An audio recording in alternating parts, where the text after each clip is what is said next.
আসসালামু আলাইকুম। Daily cooking by বকুল চ্যানেলে স্বাগতম। আমি আজকে আরেকটি রেসিপি নিয়ে হাজির হয়েছি।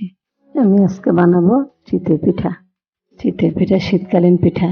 শীতকালে চিতই পিঠা গরম গরম খেতে খুবই ভালো লাগে। ভর্তার সাথে, মাংস সবজির সাথে খেতে খুব ভালো লাগে। আমি এখানে ডিম চিতই পিঠা বানিয়েছি। আমরা এভাবে চিতই পিঠার সাথে ডিম দিয়ে দিলে সকালের ব্রেকফাস্ট চালিয়ে নিতে পারি। দুধ চিতই করেছি। আমি এক ভিডিওতে এই সবগুলা পদ্ধতি তৈরি করে দেখাবো। অনেকে নরমাল চিতইটা নাস্তা হিসাবে খেয়ে থাকে, আমরাও খেয়ে থাকি, ভালোই লাগে। সব সময় আগে আমি ভাবটা দূর হয়ে যায়, আপনাদের সাথে শেয়ার করব। আমি চিতই পিঠা বানানোর জন্য একটা বাটি নিয়েছি। শুকনো চালের গুঁড়া দিয়ে দিলাম 2 কাপ, লবণ হাফ চা চামচ দিয়ে দিলাম।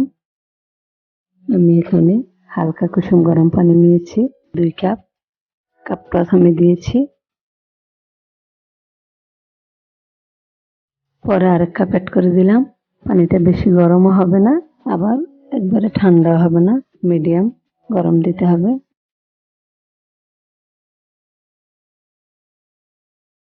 আধা ঘন্টার জন্য ঢেকে রেখেছি। আমি এই ব্যাটারটা ব্লেন্ড করে নিব। যাদের ব্লেন্ডার নেই তারা ভালোভাবে হাতে ফেটিয়ে নেবেন। অনেক সময় ধরে ভালোভাবে ফেটিয়ে গুঁড়ার মধ্যে যেই দানা দানা ভাবটা থাকে সেটা ভালোভাবে হাতে ফেটিয়ে নিলেই হবে।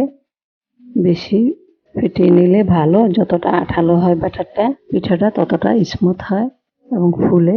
আমরা হুইচি দিয়ে ভালোভাবে ফেটিয়ে নিতে পারি ব্লেন্ডার না থাকলে। দেখুন আমার ব্যাটারটার কনসিস্টেন্সি। যদি আপনাদের বেলায় কম বেশি পানি লাগে অ্যাড করতে পারবেন। আমি চুলায় একটি মাটির তাওয়া বসিয়েছি। লবণ তেল দিয়ে আমি মুছে নিয়েছি। এভাবে মুছে নিলে পিঠাটা পড়ে না। আমি একটা পিঠা দিয়ে দিলাম। আমি 2-3 মিনিটের জন্য ঢেকে রাখবো। 2 থেকে 3 মিনিটের মধ্যে পিঠাটা সিদ্ধ হয়ে যাবে। মিডিয়াম আছে আমি পিঠাটা সিদ্ধ করে নিচ্ছি। দেখুন হয়ে গেছে, কতটা ফুলকো হয়েছে।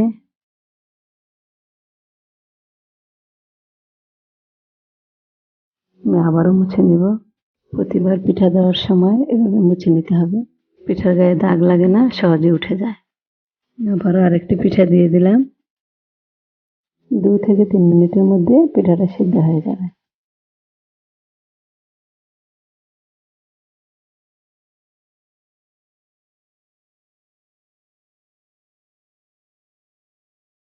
আমার সবগুলা পিঠা বানানো হয়ে গেছে।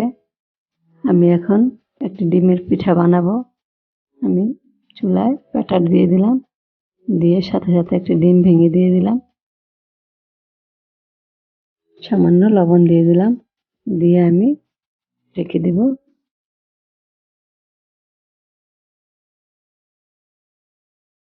এভাবে আমরা ডিম দিয়ে চিতই পিঠা বানিয়ে ব্রেকফাস্টের কাজ চালিয়ে নিতে পারি। চিতই পিঠার মধ্যে ডিম দিলে খেতে অসাধারণ লাগে। দেখুন দারুণ হয়েছে, খুব সহজেই নাস্তার আইটেম হয়ে গেল। আমি দুধ চিতই করব। আমি চুলায় হাঁড়িতে 1 কেজি দুধ নিয়েছি। জাল করে আমি ঘন করে হাফ কেজি করেছি। সামান্য লবণ, কিছু এলাচ, তেজপাতা দিয়ে আমি দুধটা আবারও জাল করে নিচ্ছি।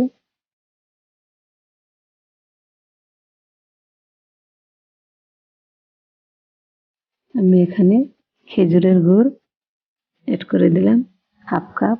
মিষ্টিটা আপনাদের পছন্দ মতো দিতে পারেন।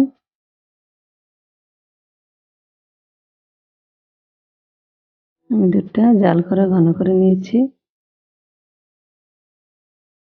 আমি কিছু নারকেল কোড়া দিয়ে দিলাম, দিয়ে আমি দুধের সাথে ভালো করে নেড়ে ছেড়ে জাল করে নিব। এখন আমি চিতই পিঠাগুলো দিয়ে দিচ্ছি, দিয়ে আমি 2-3 মিনিট নেড়ে চেড়ে রান্না করে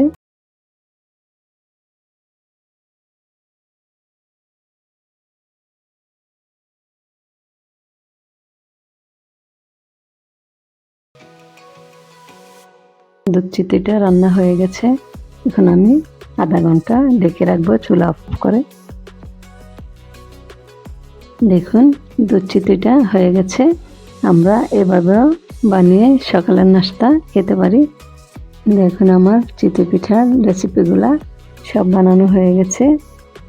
দেখুন কতটা ফুলকো হয়েছে এবং ভিতরে সিদ্ধ হয়েছে। আমরা এভাবে বানিয়ে সকাল বিকালে নাস্তা খেতে পারি। ভালোই লাগে, রেডিমেড চালের গুঁড়া দিয়ে খুব সহজেই বানিয়ে নেওয়া যায় এই নাস্তাটা।